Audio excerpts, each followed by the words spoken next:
কি বল না, আবার শাশুড়ি আর বৌমা মিলে বসে গেছো কুলের আচার করতে? হ্যাঁ,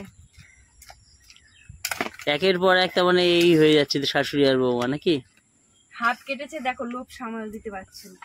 এটা মায়ের বুদ্ধি। হ্যাঁ, এটা মায়ের বুদ্ধি। কুলের আচারটা আমার না, আমি অনেকদিন থেকে আছে, সেটা আমি মাকে বারণ করেছিলাম করতে হবে না আচারটা, তাও মা কালকে ধুয়ে নিয়ে আবার করছে। আমার মা আর ছোট ছেলে। আর তো কেউ খায় না তেমন কুলের আচার। না, আমিও খাই, কিন্তু এটা আমি খাবো না, কারণ এটা হচ্ছে কিরকম কালো কালো হয়ে গেছিল, আর মায়ের চোখ নেই, আমিও বেছে দিতে পারিনি, বেছে ফেলেছি জানিস, আর এটা আমি খাবো না। আচ্ছা, বৌদিও কি বসে আছে কুলের আচার খাবে? হ্যাঁ, আজকে আবার ওখানে কুলের আচার খাবে। আজকে খাবো না। কবে খাবে? ও আজকে খাবে না, কালকে কেন? আজকে উপোস টুপোস কিছু করেছে? এখন গরম না। ও আচ্ছা, হ্যাঁ গরম গরম কালকে খাবো। গরম গরম। তোমার তো কুলের আচার খাওয়ার জন্য চারিদিকে রোগ, ওইদিকে মাসিমা, দুটো ছেলে। দুটো ছেলে শ্রেয়ান খাবে না, অত সুযোগ খায় না। শ্রেয়ান খায়, শ্রেয়ান সে আমের আচার, যেটা হচ্ছে মিষ্টি মিষ্টি আমের আচার, ওটা ও ভালো। একবার দুটোই কম্পিটিশনে খেয়েছে কুলের আচার। সন্ধ্যা তো প্রায় হয়ে এলো, তো এর মধ্যে কমপ্লিট হয়ে যাবে। সন্ধ্যা তো হয়ে এলো, সন্ধ্যে হয়ে এলো। আর কতক্ষণ লাগবে? একটু ঘুমিয়ে পড়েছিলাম, ওই জন্য দেরি হয়ে গেছে। মা কতক্ষণ লাগবে? মা এখানে মা বাটনাও করে নিয়েছে, দেখো মামা কি কি কি কি কি কি দিতে হয়েছে? মা কুলের আচারে কি কি দিতে হয়েছে?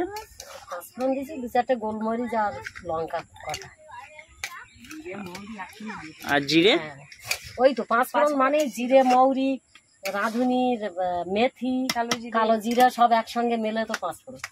ও আচ্ছা, তবুও দুটো মৌরি দিচ্ছি, আর মৌরি দিলে একটু সেন্ট হয়। আরো তেজপাতাটা দেন, তেজপাতা দিলে ভালো হতো। আর কি কি দিতে হবে কুলের আচারে? চিনির রস। চিনির রস? চিনি নয়, কতটা চিনি লাগলো তোমার? চিনি রস করে নি। ও মা, তাই এই এক কড়া তো কুল, তা কতটা চিনি লেগেছে? 1.5 কেজি মতো। ক্যারি ব্যাগ দিয়ে দেখো হাত বেঁধে নিয়েছে, কুলের আচার খাবে, তাও খেতেই হবে কুলের আচার। করেছি কদিন ধরে বলছি কর কর কর, বলে করতে হবে না। আমি কুলের আচারটা কোনোদিন করিনি, শিখে নিলাম, এরপরে করবো। তুমি আরেকটু বুড়ো হয়ে যাবে, তখন বলবে সামনের বার বৈশাখ মাসে 4 দিন আগে থেকে আমি বুড়ো হয়ে যাবো, যখন তোমার দাঁত থাকবে না, বলবে বন্যা কর কর, তখন করে করে দেবার দাঁত। সামনে আমি ওরা বলে দিয়েছি, বলি সামনের বছর পয়লা বৈশাখের 2 দিন আগে থেকে আমি কিন্তু লাঠি ধরে বেড়াবো। ওই কেন বলো তো, উঠোনে গোবর দিতে হয়েছে যে, সেই জন্য এরকম করছে। অসুস্থ আপনা থেকেই হয়ে যাবে, আপনি থেকে অসুস্থ হবো, এই হয়ে যাবে গোবর মাটি পরিষ্কার ঝরিষ্কার।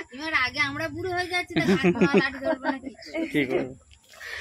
আমার মা 88 বছর পর্যন্ত বাঁচবে। বয়স এলে না তোদের আর দেখে তোদের পাওয়া যাবে না, হাত পা কোমর। তুমি কি বলছো? তুমি সামনের বছর বৈশাখ মাস থেকে বুড়ো হয়ে যাবে? আমিও হয়ে যাবো, আমার দুটো ছেলে আছে। ছেলে দুটো করবে? ছেলে আছে, আর জাল দিস দেবো না এখন না, ও তো ওটাই টুপে ওগুলো সব ঘাটা ঘাটা হয়ে যাবে। তাই তোমাকে বুঝিয়ে দিচ্ছে, বুঝতে পারছো? নেক্সট টাইম তুমি করে দেখাবে কুলের আচার। আবার জাল দিলে এবারে শুকনো হয়ে ওই চিনির রস ঠিক হয়ে যাবে।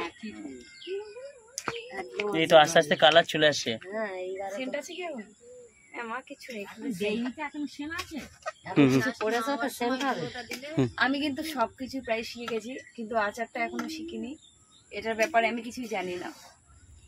তো মায়ের কাছে আছে মানে প্রায় শিখিয়ে দেবে বলে কথা। একদিন অল্প করে আমের আচার করতে হবে, তাহলে আমের আচারটাও শিখে যাবো।